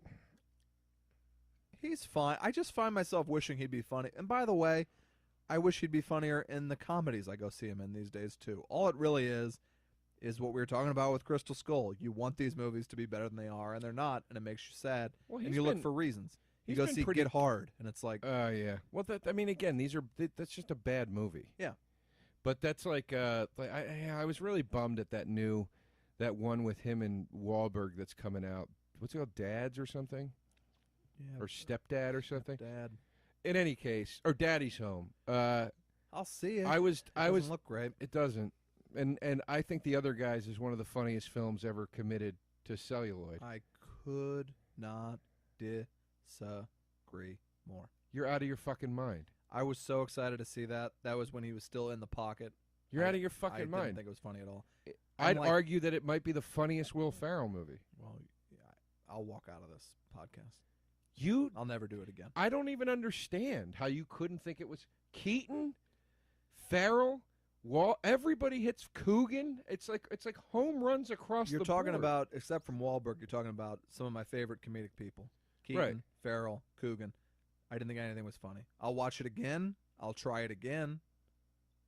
I didn't think anything was funny. You didn't think it was funny when Michael Keaton is addressing the staff at Bed Bath & Beyond and says, there's a rapist on the loose, and then he goes, I'm sorry, wrong job. You don't I don't remember that. I'll watch it again. All right. incessantly quoting TLC TLC was through the kinda whole funny. movie. The desk pop thing. I'll watch it Rob again. Riggle, Sam Jackson, Didn't remember Sam Jackson. Ice-T narrating the film. I mean, it's a masterpiece. All right. We should watch it again, the two of us. That sounds good. I can't wait. But I remember being like, man, I've been 15 minutes without a laugh here.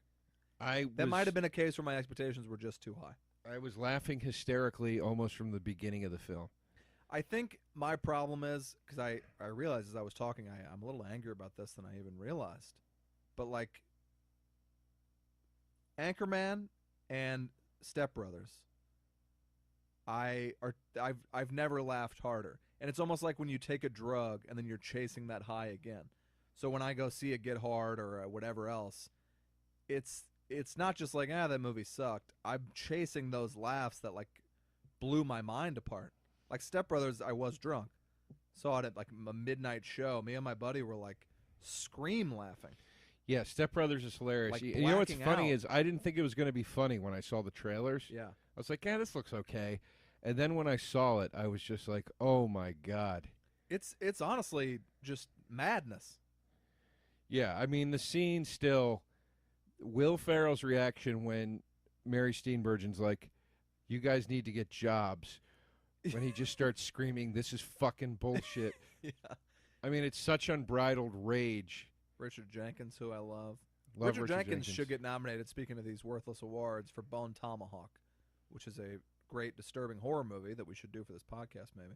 It's a Western horror with Kurt Russell, and it has unquestionably the most disturbing death I think I've ever seen on film. I can't believe Quentin Tarantino didn't produce that movie. I know. So look, I knew what Bone Tomahawk was. I didn't know this death scene was coming.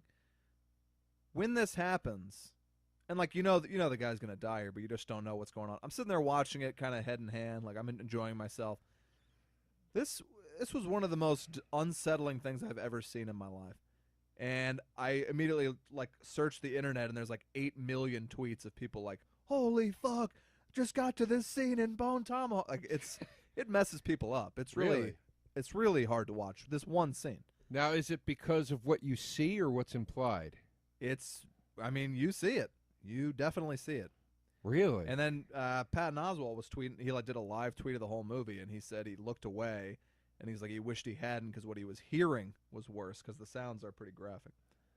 It's just really disgusting. Really? It's intense. They sent it. I'll forward it to you because they sent it as a for your consideration screener. I'm just thinking, as a person who's seen so many horror movies, I'm wondering how bad the death could be. I mean, it's bad, and maybe now that it's been built up, it won't be. That's what happens. I'd like to see it. Back to the movie. Step Brothers. We were this talking guy's about. still. I was trying to go back to Black Christmas for a Black minute. Christmas. Yeah. We're down to about one girl at this point. Is The left final in the girl. film. I don't know if you've been watching, Pat, the cinematography in this film, but I mean the shots, the artistic great. shots and the editing. It truly is a film. It's hard to believe that the guy that did this made Baby Geniuses. It is. Not hard to believe that the guy that made this made A Christmas Story. Yeah. The movies people make when they're young and hungry are usually put a lot more care in them than the. Well, I don't think it's just that. I think it's also that when you're a young filmmaker, you're probably working for more independent venues, and you're allowed to be a little more expressive. And then you get into that mainstream studio system, and they say, buy the book, and then eventually your spirit's broken, and you just start to crank them out by numbers, That is part of what happens with a lot of the actors, like what we were talking about. Like, it's not just that they get an urge to do a certain type of film or whatever. It's also like they probably just get to a point where they're like, I'm tired of fighting the battles. Like, what's the easy thing to do? Yeah. I don't know. It look like every other movie. That being said, I don't think there was one movie drama that Bill Murray was ever in that he wasn't good in. Oh, of course not. Of course not. But He it's just like did that, a ton of them, that's all. Yeah, it's like that first time they dipped their toe in the water. Like, he had made a few dramatic things before, but like Lost in Translation, I went and saw that, and I was like, boy, that's what a perfect use of him. But that's somebody who wrote that movie for him. If it's like a part that was going to be played by Christian Bale and then Pauly Shore takes over, that's not going to work. Sure. Yeah. Well, and that's something that happens every day in this town. Well, Christian Bale and Steve Carell were in this thing, and I know these people are talented actors. And Carell to me gave a better dramatic performance in 40-Year-Old Virgin, and a comedic performance. He did it all in that fucking movie. And The Office, he was an amazing dramatic and comedic performer. But I think it's got to be a character. Like Foxcatcher was definitely a character. if it's just them playing an everyman, you're just kind of annoyed that they're not being funny. I look forward to watching The Big Short. I have the screener in the other room, and I'm going to watch it. But because I heard quite the contrary from a friend of ours. She said that he was brilliant. Our good friend Karen Kilgariff. She said he was brilliant. Sang Steve Carell high praises. That was the name she mentioned. I said I didn't watch The Big Short yet. She goes, "Oh my God, you have to. Steve Carell is amazing in it." And then she said, "I just wish I hadn't watched it alone," because she said it was kind of depressing. It was like watching this thing about like the crash of the housing market. I love Karen. She's maybe making me reconsider, but I will. For me, I see him walk on the screen in a toupee. I'm like, start making me laugh. Right. Now, are you buying Andrea Martin in this movie? Yes. Very By the end of The Big part. Short, I had come around to his character for sure. This is a very big dramatic part for Andrea Martin. Nothing funny in this thing. She's not not quipping. Not doing a Greek accent or anything like that. Are you excited for my big fat Greek wedding too? I wouldn't say excited, but I guess everyone else in the world thought the first one was pretty cute, kind of funny. Right. I love that scene when he's the phone. He's talking on the phone and it yanks back and he falls over. You made me laugh That's really her. hard. She for some does reason. that. She does that? Yeah, she's on the headset and she runs and falls backwards. That was funny. Kevin Smith. I love Clerks too, but it's an almost exact mimic. Oh yeah. And I don't know if it's supposed to be a nod or if he just didn't realize probably they not. did this in my big fat Greek wedding. I liked it. I'm really excited for Clerks 3. I need to see Jason Mewes back in action. Again, I wouldn't say really excited, but I found Clerks 2 to be like a real nice surprise. I really like Clerks 2. The bonus footage on Clerks 2 is stuff that I'm like, why did they cut this out of the? Yeah. Why did they cut this out of the movie? Again, it's a 2-hour comedy. You can't have much. No, longer. but they had like alt scenes. Yeah. There's a whole thing like in the beginning with Jay and Silent Bob where Jay starts doing The Shining. Mm-hmm. And he's going, red rum with his finger. And he goes, look at that, Silent Bob. I'm your little friend that lives in your mouth. And then he holds his fist up and says, I bet you'd love me to live in your mouth. Okay.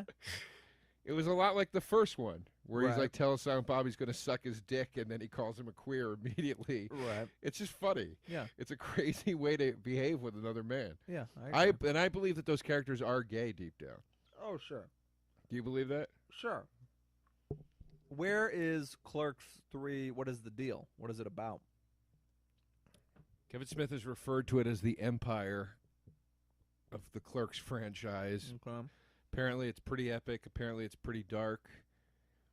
And it's supposed to get made. Miramax passed on it. Or I don't know if Miramax or Weinstein Company, but it was passed on. And so then fuck them. Which I don't Fuck get. them. Here's what I don't get. He's making He it. was as much a part of making that studio as anybody. Right. Fuck them for doing that. And he's making it. But what I don't get is he somehow got funding for the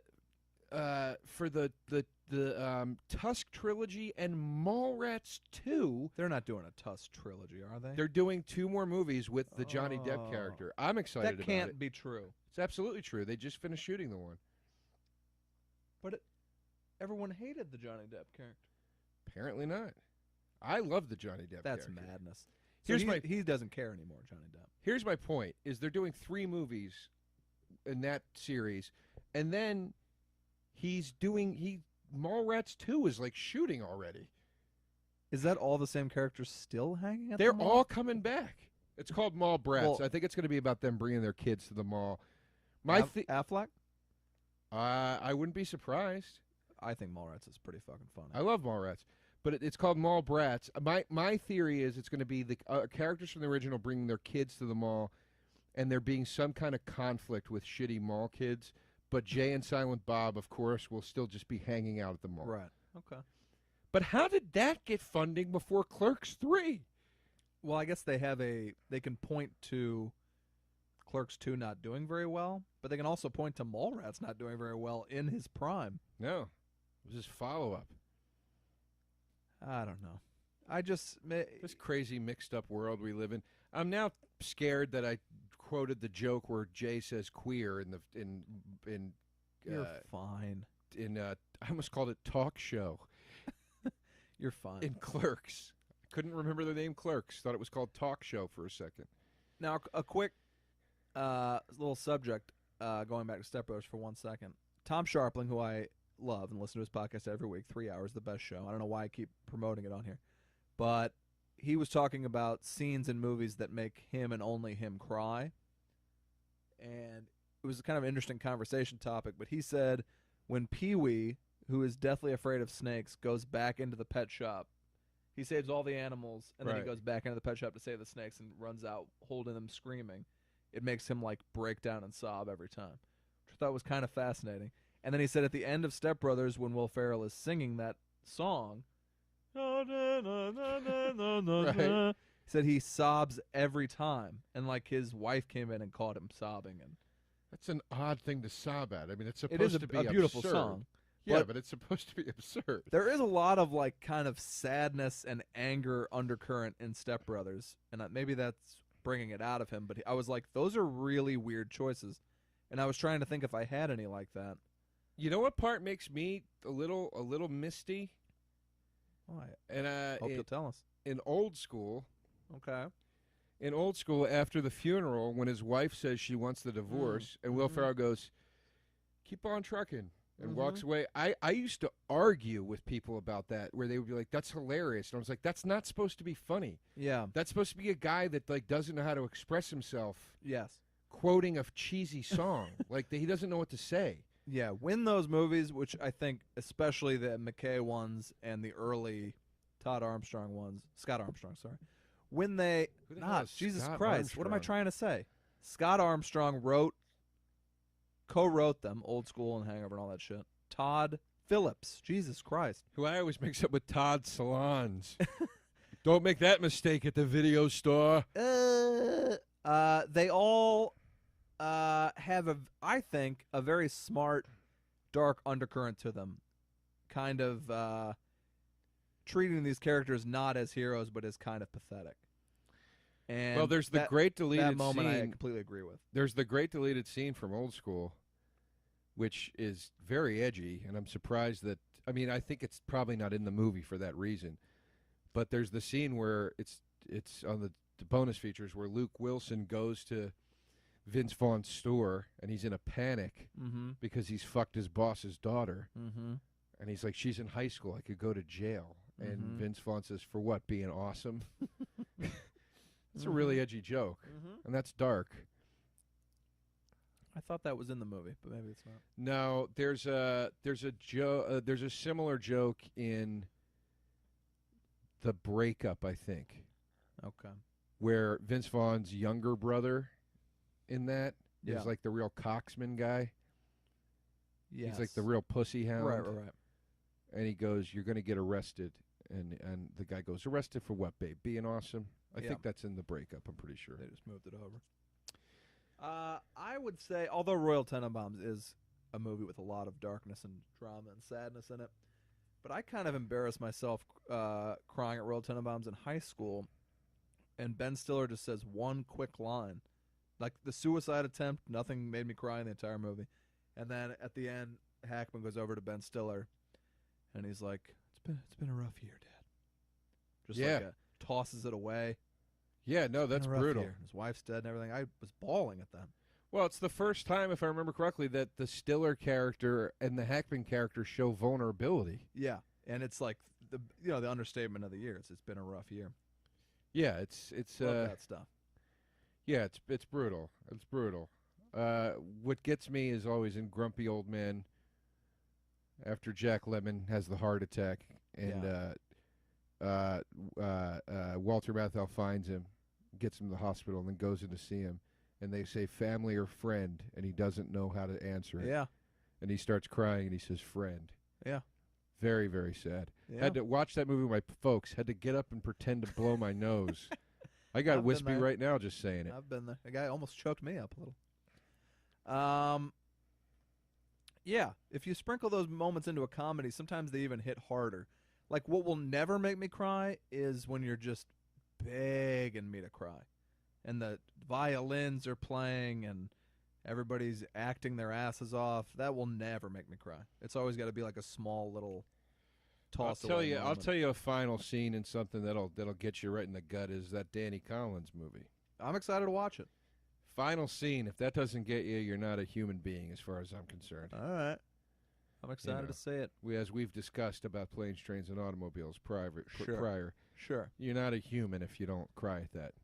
I also can't cry in a movie unless I like truly and deeply love the characters, and that's very hard for me in a movie. I often am like, I don't give a shit about these people and their pathetic problems.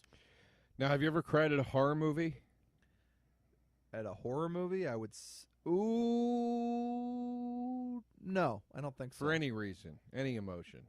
I don't think so. I mean, no.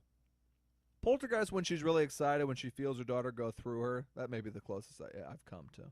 When she like knows she's still alive because she rushes through her body. Oh yeah, that part. That's pretty emotional. Yeah. But no, have you? Not that I can think of. Okay. No, it's been mostly dramas, couple comedies here and there. You know, I think I've mentioned it before. The end of The Untouchables always gets me when Sean Connery dies. Yeah. That's a brutal scene. But it's worth the brutalness of that scene for the awesomeness of the scene when Kevin Costner throws Frank Nitti off the roof. Mm-hmm. And he goes, "Did he sound anything like that?" Yeah, I think we have talked about that. Probably. I just got chills. It's a great scene. My friend once said The Untouchables, the only movie to ever make Kevin Costner look like a badass. Yeah, we definitely have discussed this on here. On here or just in on life? Here, on here. Pat, I got to tell you, I need to close my eyes for a few minutes here. It's 1 p.m. I didn't sleep very well last night. All right. Well, we only have 15 minutes to go. How do you know it's 15 minutes? I checked the running time when I got up when you scolded me for not moving fast enough. Maybe I go get a drink now. All right, go ahead. And you take the helm. I mean, Pat goes in. Folks, for those of you at home that can't see us right now, Pat is 2 brewskis and a Tootsie Roll Pop deep. I'm off work, baby. It's the holiday season. Now, you work tomorrow. Tomorrow's my last day, and then I'm off for like 3 weeks. 3 weeks? I've been off on script all week, relaxing, getting her done. You go in tomorrow, you shoot. You're not shooting your script tomorrow. No, different script, then a little holiday party at work, and then I am done. For 3 weeks? Yeah. Going to Missouri, going to Vegas with the lady for New Year's. I saw our good friend Ian. Yeah. And I said, "What are you doing for New Year's?" He said, "A dinner thing." He said, "What's Walsh doing?" I said, "He's going to fucking Vegas." Yeah. I said, I can't. I'm broken up about that. I wish I could see the guy. He said, "Why don't you go to Vegas?" I said, "It's him and the lady. I'm not going to Vegas." Well, if you bring a date, you can come, but you can't tag along. Does my friend Jesse Pop count as a date? Jesse Pop is probably the least date-like of any of your friends. I love Jesse. Well, our buddies Jesse, Vince, and Georgia are going to Vegas for Christmas. Yeah. Which is a ballsy move. I really respect that. I love it. I don't know if it'll be dead or crowded, but it'll definitely be fun. Vince has me excited. I wasn't supposed to be back till after New Year's, but I'm now coming back on the 27th. Vince has me very excited about how easy it is to drive around the city the week of Christmas. Sure. He said you can get to the west side in 20 minutes flat, right down to the beach. You're coming back early to enjoy the driving? No, I'm just coming back early now because I'm moving. Oh, okay. But I'm excited that a perk of coming back early will be no traffic. Right. You know, going to get some nice Amoeba Records runs in that week. Sure. Some Christmas deals. No, I won't. I'm going to get Christmas movies for Christmas. Why do I need to buy things? I'm really part of this consumer culture. I get really annoyed now when I go home. I'm just kind of at this age. I never thought about it with my aunts and uncles, but you get to this age, I'm 34, I am just not given any gifts by anyone. They're all like, "You're okay." Like, you know, the older people are like, "He doesn't need a gift. He's 34 years old." Sure. The kids don't have any money to buy me gifts. Sure. I get gifts from my girlfriend, and that's essentially it. We do an exchange at work. Parents don't give you gifts?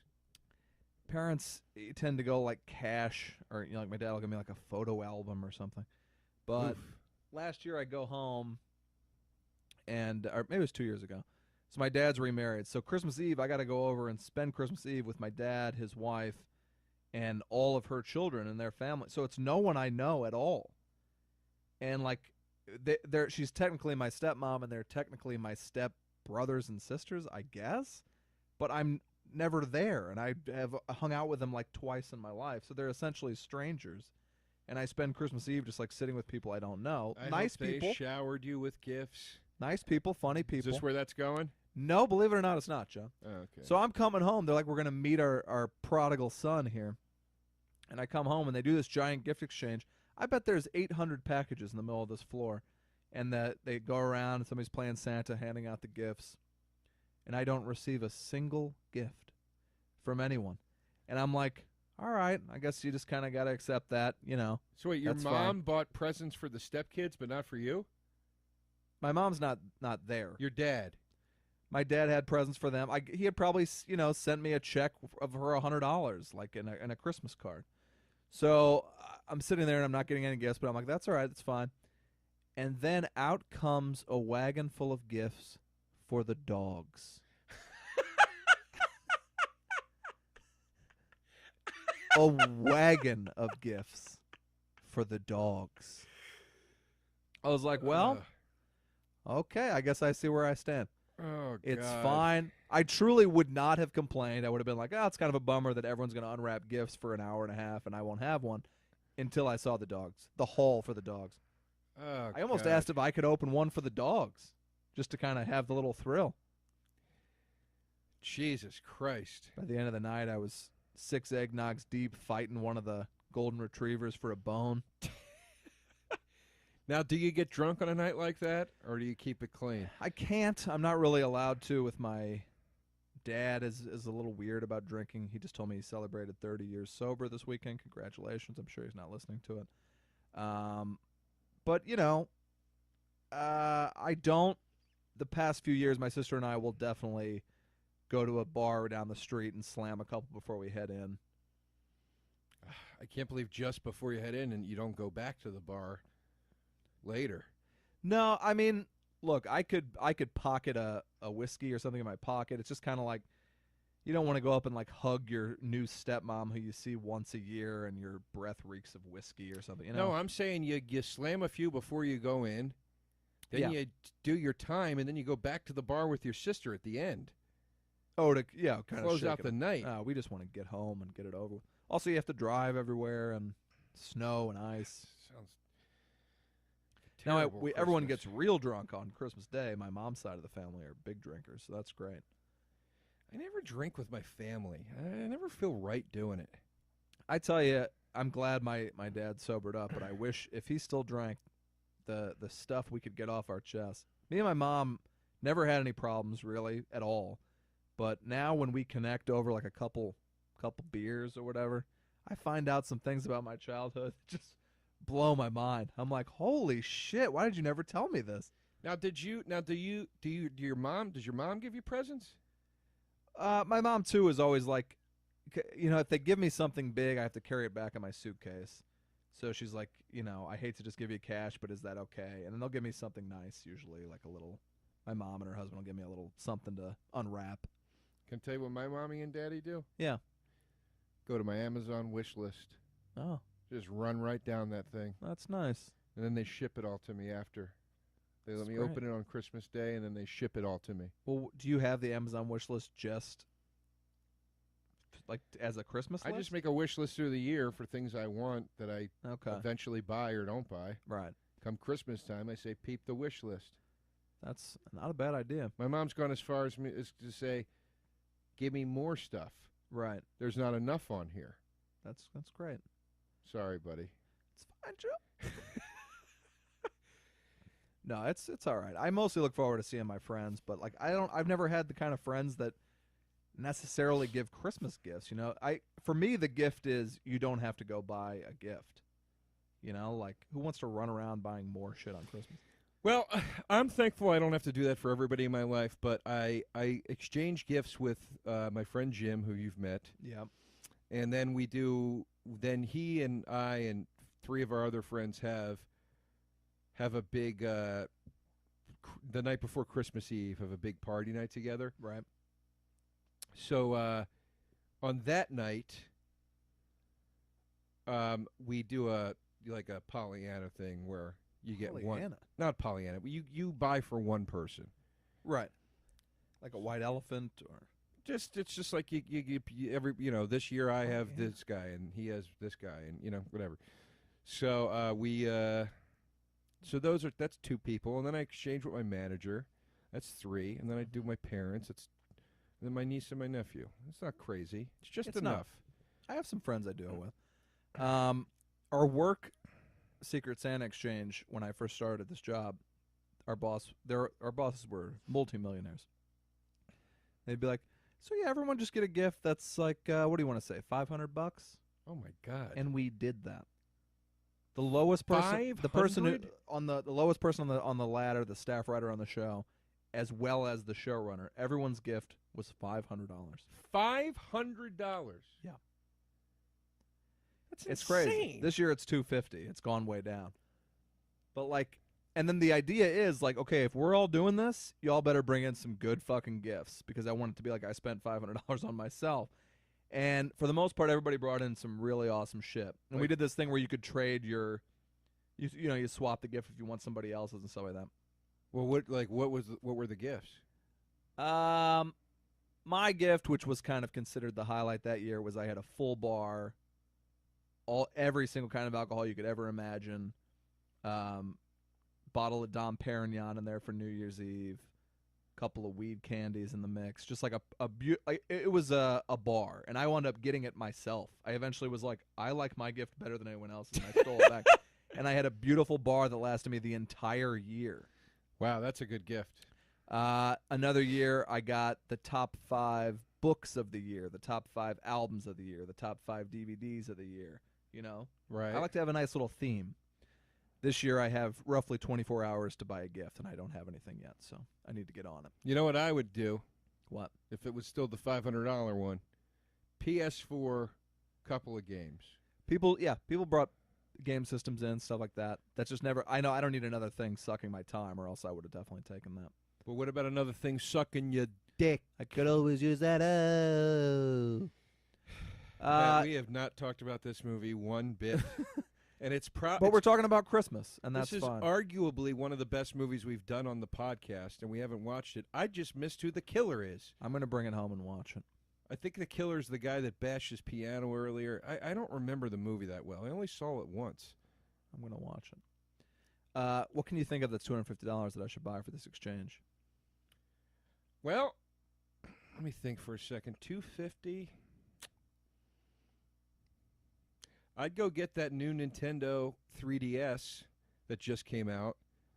Oh, well, it's a adult heavy staff, Yeah, but I mean, they have kids, I guess. It's the new 3DS. It's the best one they've released so far. I'd go get that and some fun games for it. How much is the system? $200? I think the system itself is like $170. Oh wow! Okay. And then you stack 2-3 games on top of that. You got a nice $250 little gift basket there. All right, maybe I'll do that. So I would do that. I would do. I would go to Amoeba, do like some like classic box sets. That's as I sit here looking at the Velvet Underground box set I have. Yeah. Some stuff that contains rarities. Maybe that Beatles album box set that you have. Yeah, that's pretty awesome. One. That's pretty awesome. It's just you can't know what it's a very wide-ranging and diverse group with different interests. It's hard to pick. Well, that's why you can swap things. That's true. Look, I'll tell you this. I'm not a Beatles. I'm probably the least Beatles fan in the world. If I got that box set, I'd be pretty fucking happy about it. I tell you, it makes those songs you've heard a billion times sound like completely new things. It's really awesome. I don't know one Beatles album. I don't give a shit about. I have Sgt. Pepper's on vinyl by like accident. Right. So my point is like that's a cool fucking gift no matter what. Yeah. So that's more than $250. How much was it? I think it was $3. I've been known to go a little over. I bet you can get that at Amoeba for just under $3. 1 year, this is how it can go wrong. The gifts that were flying around were like the bar thing and then game systems, all kinds of different shit. And Morgan Murphy, my coworker, who you know as well, she brought in as her gift, and she was so excited about it, and I get it. But she brought in a $500 giant antique map of the world that would cover easily an entire wall of someone's home. it. Okay. And everyone that got it was just like, "Are you fucking kidding me?" People were so angry with her. The hell would you do with that? It's like that's all anyone was saying. What are we gonna do with this, Morgan? Like people were so angry with her, and she was so hurt. And I get it. She thought I've got this really cool gift, and they just shut her down. You can't. It's too much real estate. You can't give somebody something that has to cover the entire wall. I agree. That's insane. I agree. Sorry, Morgan. I love you, but that's a bad gift choice. And then but we were your like, heart was in well, the right like, place. Will you take it? And she's like, I would love to have that. And everybody's like, please take it. Did she take it? No. She didn't take it. No. Who got stuck She with didn't want it. I don't even remember. Wait, is the killer? I guess the killer's still at large. It's going to be the killer's still alive, even though you think everything's okay. Joe, I wish you could have seen my Christmas tree this year. It looks beautiful. Got it all set up. I didn't even set up a tree this year because I'm leaving so early. I leave tomorrow. Get it? Ours will be dead when we come back, probably. Yeah. House burned to the ground. Tremendous fire hazard.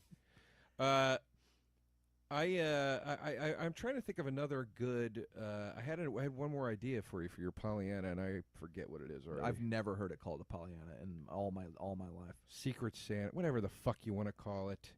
Well, Secret Santa makes sense. Pollyanna does not. That's the difference. Well, Pollyanna is the thing where what you're doing is a Pollyanna. Everybody buys a gift. And then you get a gift, and you pick numbers or whatever. Right. And then you get a gift, and you can change it for the next number if you don't like it, or That's Pollyanna. Okay. Sorry to break it to you. Do you think the killer's in the attic with this 45-second stagnant shot on the attic? I can't believe how long they're staying on the shot. It's so. What's happening? Well, I mean, I remember it being pretty cool, but, we paid such little goddamn attention. The killer's still alive. It's me, Billy. Hey, I'll watch it tonight, and then I'll give you guys my cell number, and we can talk about the movie afterwards. I'm embarrassed at how little we've discussed the film. I think, especially from kind of interacting with people online, I don't know that they care. Neither do I, which is but the only folks, reason I'm not sweating. Again, because I asked last week, too, if you're annoyed that we're not doing these along with, like, a movie on Netflix or whatever, let us know. Like, if you watch along with us and that was fun for you, let us know. But no one has come forward and said they're doing that. I think people just kind of treat it like a regular podcast. Yeah. Certainly all my friends that listen to it do it that way. People said we could announce, somebody said we could announce what movie we're going to do next. That's a good idea. So that way the person can go buy the DVD if they want. Yeah. We don't know right now, unfortunately, but that is a good idea. Maybe that's a thing we'll start in the new year. I like it. I like it. And it's about to be 2016, Pat, as sure the credits roll here. As the credits roll on 2015. Hey, we thank you for joining us for another episode of We'll See You in Hell. Podcast, as always, brought to you by the Fangoria Podcast Network. It's produced by Thomas DeFeo. Executive produced by Ken Hanley of Fangoria Entertainment. For press opportunities, advertising, inquiries, and information about We'll See You in Hell, contact Ken at Fangoria.com. This will probably drop, I'm assuming, pretty close Christmas to the week. Day. Yeah. So if you're a Christmas celebrator, Merry Christmas. And if you're not, Happy Holidays. Happy Hanukkah, happy whatever it may be. I am at the Patrick Walsh, Twitter, Vine, Instagram. Joe is at Joe DeRosa Comedy. And I hope you all have a great holiday. Have a great holiday, and if you're in California, I'll be touring the northern cities, San Fran and whatnot, in January. So keep an eye out for that. And we'll see you next time.